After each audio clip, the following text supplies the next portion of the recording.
오늘은 아주 뜻깊은 날입니다.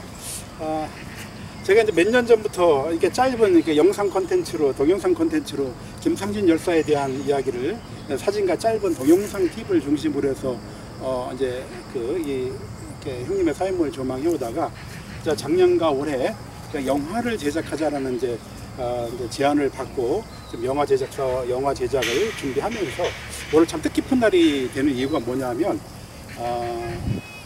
어떻게 표현할 것인가, 한국 대중들에게 어떻게 열사를 어떻게 표현할 것인가의 문제를 가지고 지금 이제 김수경 작가와 그다음에 장영철 PD, 그다음에 제가 각자 행위에서 고민하던 부분들 그동안에 한 두세 달 동안 집중적으로 주고받았습니다.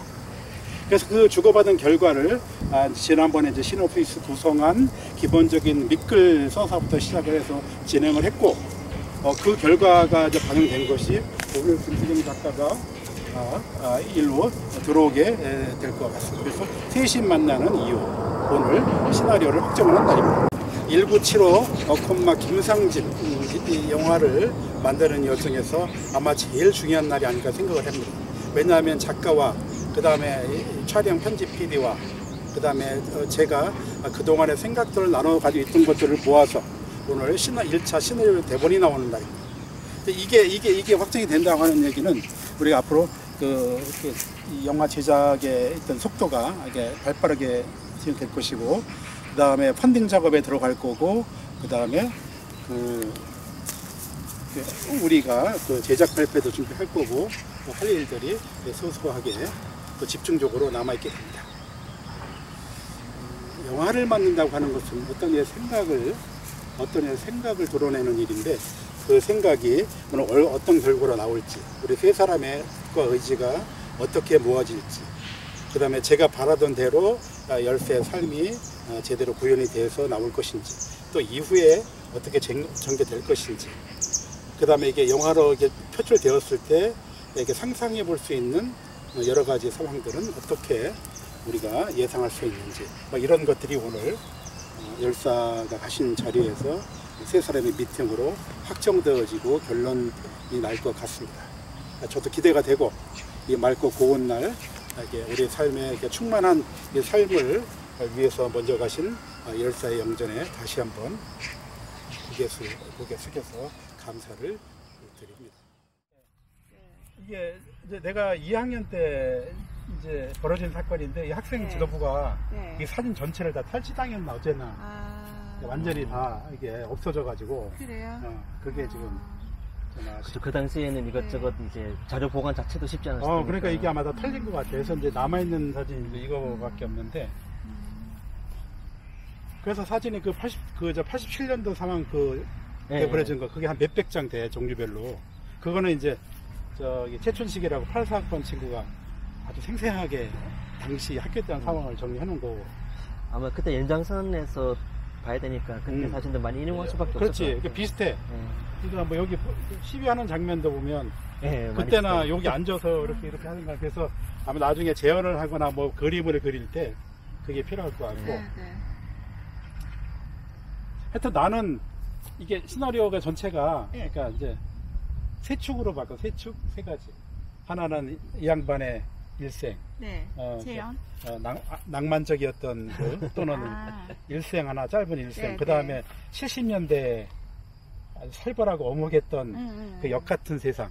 그거를 좀 처음으로 한번 좀 이렇게 좀 이걸 통해 보여주고 싶고, 세 번째로는 이제 이 양반 가시고 나서 남겨진 자들에게 끝까지 갈 수가 끌어가게끔 만들었던 어떤 힘. 맞아요. 근데 요 세 가지 그룹으로 그냥 생각이 비슷한 것 같더라고. 네, 아니 거의 소장님이 그 도표로 책에 정리해 주신 그게 없었으면은 시나리오 못 뺄 뻔했어요.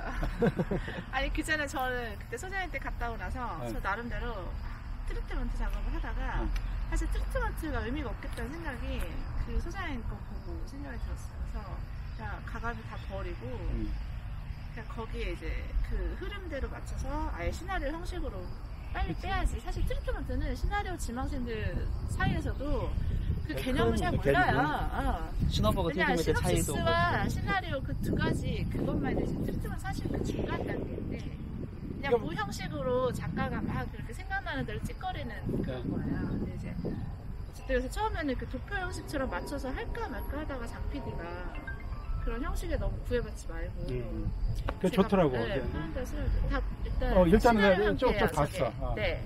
그러니까 저거가 이제 확정이 되면 저걸로 영화 만드는 거 아니야? 아니죠. 수정을 더 해야죠. 수정도 하는데 제가 큰 설정 하나를 바꿨어요. 왜냐면 그 김상진 열사의 그 첫사랑 정혜님을 그 한월 후배 길순으로 바꿨어요. 제가 그 첫사랑 상대를. 왜냐면 정혜는 그 이제 편집글 같은 거 보면은 이제 정말 푹 빠져 있었지만 동성동본이기도 했었고 집안에서도 반대를 했었고 그래서 짧게 확 타올랐다가 헤어진 그런 상태인데 이제 책에 그 김기사에서 발간하는 김겨울 얼음틀 그 책을 제가 베이스로 썼거든요.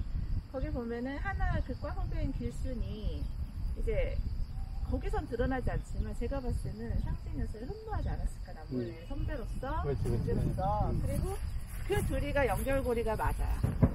그러니까 제가 결정적으로 그 정의 그 시간에 역행했어요. 그렇게 따지면 약간 이렇게 이거는 그 뭐라 그래 제 마음대로 다시 각색을 한 거거든요. 근데 저는 그게 맞다고 보는 게 뭐냐면 군대에서 그 부정선거 탄피로 해서 자괴감에 시달리는 와중에 갑자기 정혜가 등장해서 또 첫사랑의 열병을 한 게 그게 좀 너무 이게 와닿지가 않고 아다리가 안 맞는 것 같은 거예요. 그래서 일단은 첫사랑의 로맨스는 제대로 하고 난 뒤에 다시 복학해서 길순과의 로맨스. 네, 그렇게 바꿨는데 그렇게 따지면 길순은 실제 첫사랑 이름 정혜이기 때문에 길순의 이름은 그냥 정혜로 바꾸는 것도 방법이지 않을까 생각했는데 이제 그 큰 틀은 소장님하고 저하고 합의를 했는데 일단 좀 보면서 오케이 그거 괜찮고 네. 나비 연결고리는 어떤가? 나비 넣었죠. 그러니까 봤어.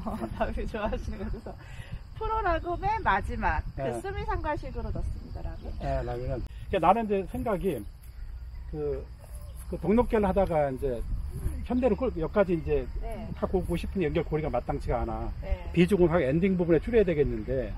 그래서 이 양반이 이제 몸에서 나와서 나비가 돼서 이제 날아다니는 걸로 했는데 그리고 나서 동아혁명기념관을 갔더니 당시에 겨울인데도 이렇게 나비가 죽고 나서 막 노란 나비떼가 막 천지로 덜뺐던 기록이 있더라고. 그래서 이거를 열사에게도 한번 적용을 했으면 좋겠다. 그래서 이 양반이 돌아가시면서 이제 앰뷸런스에 돌아가시던 어쨌든 영혼이 떠나는 시점에 나비가 나와가지고 남겨진 사람들한테 가고 남겨진 시대로 다니는 거야. 이게. 그래서 예를 이제 이한년 열사 모습이 있으면 살짝 지나가고 촛불 항쟁 쫙 장면이 있으면은 살짝 날아가고 또는 후배나 친구들의 젊은 이제 후배들이나 그냥 학생들한테도 어떤 모습이 있으면 슬쩍 지났다 가고 근데 이래서 나중에 이 양반이 이렇게 돌다가 여기가 될지 아니면 요 표지석이 될지. 네, 저는 표지석에 앉는 거 썼어요. 예. 그 나비가 어떤 사람의 영혼을 상징하는 그런 곤충이래요. 그래서 그 위안부 소재로 한 그 영화 제목 뭐지? 우리 같이 보러 갔어요. 귀향. 거기서도 중요한 메타포로 등장을 하더라고요. 근데 너무 많이 써서 보면은 중요한 몇 커트만. 그러니까 그래서 이게 나비가 너무 시가면 빼버려도 되는데 어쨌든 연결고리 하나는 좋아요. 그렇게 묶었으면 한 생각이 반영이 됐더라고. 나는 이제 자주 왜냐하면 이제 돌아가시고 이후에 어떤 씬에서는 그냥 자주 보였으면 하는 생각이었는데 그게 너무 흔하면 빼면 되고.